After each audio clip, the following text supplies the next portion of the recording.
Pashini area of Dera Bukti, whereas another 4 persons, including a woman, were killed during fresh offensives of the Pakistani military. According to Sher Mohammad Bukti, the central spokesperson of the BRP, and I quote him now, the remains are believed to be those Baloch civilians and activists abducted by the Pakistani army from various parts of the district during different operations, unquote. At least 4 people, including a woman, were killed during Monday's military attacks in Pashini Dera Bukti. These are the details coming in just now, and my colleague Rishabh Gulati joins us with the details here. Rishabh, more atrocities as claimed by Baloch activists by the Pakistani army against civilians and activists. Not the first time. This is not the first time that we've seen not only reports but visual proof of what the allegation is emerging are Pakistani war crimes taking place in Balochistan. The Baloch government, as they call themselves in exile, from Geneva, have already said that they will be taking the Pakistani top leadership to court on this. Let me give our viewers a perspective of where exactly this is happening. This is the Dera Bukti area. If I can just zoom out on the map, this area highlighted in red, well, a bit south of Quetta. This is the Dera Bukti area within Pakistan where this video has emerged from. It's a specific area called Peshni, where these remains have been found of, and very, very graphic visuals. A lot of the visuals we can't even show on our screens, Athar, showing the mass graves, showing the skulls that have been recovered, showing the bones that have been recovered of the people who have been allegedly killed there. Stay with us, Rishabh. Geeta Mohan, our colleague, also joining us on the phone line for more on this. Geeta, the Baloch activists and the government in exile, as they call themselves, have said these are yet more examples of crimes against humanity, and these activists and Balochs that were slaughtered, according to them, were innocent. Well, yes, while we can't authenticate the video that we're showing, these are videos that have been put and we've got from Baloch activists and Baloch who are actually still and continue to live in Balochistan. So while we can't authenticate it, the fact is that this is not the first time that a mass grave has been unearthed here in Balochistan. It has happened in the past as well, and we do know, we have been speaking to people who have suffered at the hands of Pakistani forces, activists who've gone underground, who are in hiding for fear of their lives and for the fear of the lives of their family members.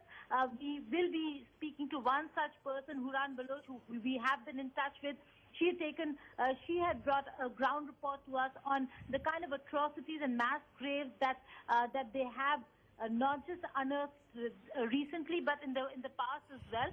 And this continues even as Baloch across the globe, and various other parts of the world are demanding a probe against the Pakistani forces who are working against Baloch in Balochistan. Stay with us, Geeta. Harun Baloch is a Baloch activist joining us via Skype. Now, Harun, yet another video that has surfaced. Of course, all Balochi activists claiming these are crimes against humanity, and all these people and mass graves that has been now exhumed bodies belong to those activists and Balochis who had nothing to do with any terror activities, and this is just repression by the Pakistani army. Do we have Harun Baloch? All right, we seem to have lost Harun Baloch's connection there. We'll try and get him back in just a bit. As my colleagues are telling us right now, we cannot verify the authenticity of the video. This is, of course, being put out by Balochi activists in exile, and they claim that the Pakistani army, during its operations just last week, have killed many activists and innocent civilians of Balochi origin, and these mass graves have now been dug out. And these indicate towards suppression and oppression of the Balochi people by the Pakistani army. Now, this is, of course, not the first time such reports have surfaced, as my colleague Geeta Mohan was telling us right now. Abdul Nawaz Bukti, also a Baloch activist, joining us now. Mr. Bukti, the fact that this new video has surfaced, this new video in the Pashini area of Balochistan, and the claim, of course, by Baloch activists like you is this is oppression of the Balochis by the Pakistani army and targeting civilians as well. This is a recent incident of mass grave being discovered in Balochistan. This was discovered yesterday in Dera Bukti area. The town where it was discovered is called Pasheni. where 6 dead bodies have been recovered from the mass grave, including those of women and children. They were only identified by their clothes, and their real identity, the names and so on, are still not ascertained yet. But from the long hair and from their clothes, they were identified as women and children. And also, in the same area yesterday, Pakistani forces killed a complete family, like the man, his wife, and his son, among 4 people, and abducted dozens of more people. At the same time, they were killing in the south of Balochistan, in Awaran district, they were killing innocent civilians. 4 of the dead bodies have been shifted to a hospital. Their identities are still unknown, but we are sure that these are those people, the civilians and the political activists that have been going missing and being abducted by the Pakistani security forces. All right, Mr. Mukti, stay on with stay on with us. Harun Baloch is also joining us right now. Mr. Baloch, as Mr. Mukti was telling us right now that Huran Baloch, I beg your pardon. Huran, these videos and these visuals, of course, we cannot authenticate, but you are claiming that this is a mass grave where innocent civilians were murdered without cause by the Pakistani army, and this is not the first time they've done this. We've also heard from Baloch activists that they will be moving to the International Court at The Hague against these atrocities.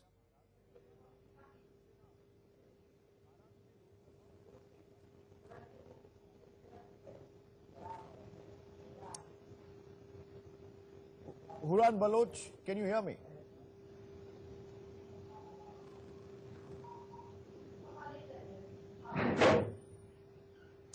We seem to be having some technical difficulties with Huran Baloch's connection there. But let me go back to Abdul Nawaz Bukti. Mr. Bukti, we are, like I mentioned before, Baloch activists and of course the government in exile, as they claim themselves to be, will take this again to the International Court at The Hague. And do you have concrete evidence to provide to the court at The Hague that these were completely innocent civilians who had nothing to do with any militant activity or any armed activity against the Pakistani army? Because as you know better than I do, the Pakistani army is going to claim that. Of course, we do have evidence, such as these videos. We have a lot of such videos, and we have a complete list of the victims that have gone missing and later turn up dead, and their bullet-riddled dead bodies have been discovered. We have a record of political activists who have been on the record democratically struggling and for their rights, and they have been going missing, and their bullet-riddled bodies have been recovering days or months or maybe sometimes even years after their abductions. So we have records and videos and evidences of those whole incidents. Well, as far as the Pakistani establishment and authorities are concerned, Mr. Bukti, they of course have been steadfastly maintaining that they of course are doing, in fact, undertaking operations against what they call are extremists. Now, would you for once and for all try and de-link from that this is a democratic uprising in Pakistan and this is a democratically guided movement, so to say, as far as the Balochis are concerned? Definitely, we have given a simple solution to this concern or whatever the Pakistani claims are. So we just demand that international community and the international human rights organizations and the international media should be allowed to visit and report from Balochistan independently of Pakistani pressure and the pressure from Pakistani forces and security establishment. That can itself prove the international media, the international organizations can themselves see and report what is actually going on the ground. The reality on the ground is that Pakistani forces are committing a genocide of Baloch people in order to loot and plunder the land and resources of Baloch people, and now the Chinese government and the Chinese international companies are also becoming a crime partner in that genocide. Now, you of course have mentioned that the Chinese of course have increased economic activity in Pakistan. Of course, some of their business interests also pass through the Baloch province, the Balochistan province as well. Would you then try and exhort the Chinese as well, who are a part of the international community, to try and desist from linking themselves or their economic interests with Pakistan, especially the Pakistani military establishment and the Pakistani army? Of course, we have.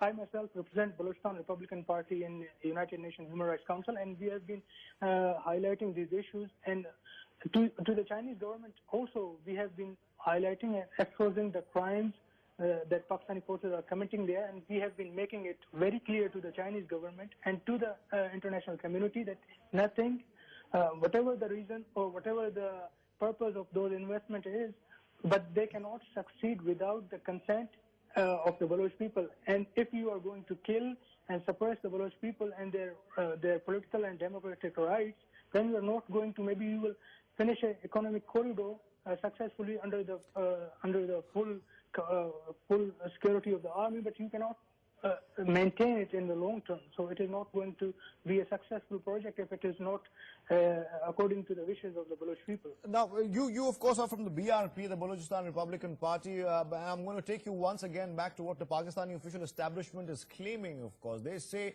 that you are working against the state, that Balochistan is a province of Pakistan and the Pakistani constitution deems it so, and there is no scope for any independence or any autonomy as far as the Balochis are concerned. Tell our viewers why you fundamentally differ with that. There is a historical reason, because Balochistan was an independent state apart from India and apart from Pakistan during the British era. And when British left the area, the region, and they then just simply handed over Balochistan to Pakistan, and Pakistan forcefully occupied our country.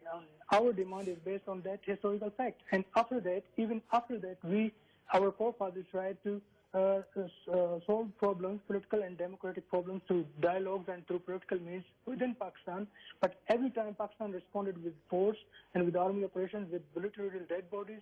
And if that is going to happen in Balochistan, the people of Balochistan cannot, not a human being can live with such a person or such a human being that is going to treat him like that. How would you tackle accusations by the Pakistani establishment? When I mean Pakistani establishment, I mean the Pakistani army, the ISI and the civilian government there as well, that there are external forces funding, supporting and inciting you to paint a picture in Balochistan which might or might not be true. How do you respond to those allegations? First of all, there is no civilian government in Pakistan, and of course not in Balochistan. They have dummy governments in Islamabad and in Quetta, Balochistan's capital. And especially in Balochistan, they select people just from anywhere and they put them in CM office or any other place they call civilian government. And then there is a parallel government. Actually, the real government in Balochistan is of Pakistan Army and other security forces that are operating there, especially the ISI, FC, and the Army. So they are basically doing, and they have a simple strategy: kill people, loot their resources, and occupy the land, and deny them their own rights, including the right to political struggle. So that is what's going on in Balochistan for the last 50 years. All right, so you're suggesting that there are some sort of special powers to the armed forces that have been given in Balochistan, and those are inimical really to any political or democratic activity, and these special powers is what gives the Pakistani army powers to kill people and then get away with it. Definitely, exactly. That is what I'm trying to say. But in Pakistan's case, maybe people from India and other parts of the world do not understand is that the real power always, from the first day of Pakistan being created, the real power rely with the army, and they can give to the civilian government what they wish. And in Islamabad as well, we have nothing to do with Islamabad and what kind of government is in Pakistan. But then, to prove the fact and prove the argument that I'm trying to make is that army is the real force in Pakistan, whether it is in Islamabad or in Balochistan. And in Balochistan, they have only a dummy civilian government that has been elected in 2013 with 3% of votes. 97% of the people of Balochistan boycotted the so-called democratic elections of Pakistan in 2013. All right, so Abdul Nawab Bukti there, the Baloch spokesperson of the Baloch Republican Party, saying that special powers given to the Pakistani army is the real cause, consequence really, of terrible genocide that happens on the civilian population because of the special powers given to the army in Balochistan. Thank you, Mr. Bukti, for joining us.